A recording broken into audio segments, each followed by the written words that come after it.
Friends, આજે આપણે બનાવીશું ક્રિસ્પી એન્ડ સોફ્ટ એવા પૌવા રોલ। તો તેના માટે મેં અહીંયા પૌવાને આ રીતે ધોઈને લીધા છે।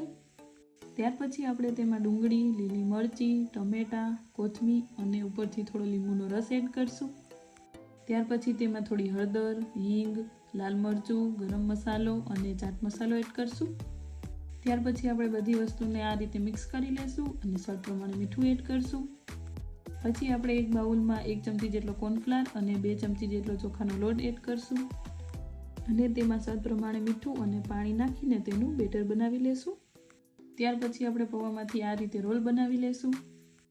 ત્યાર પછી તેને બેટરમાં ડીપ કરીને તેના ઉપર ચોખાનો લોટ લગાવીને તેને આપણે ફ્રાય કરી લેશું।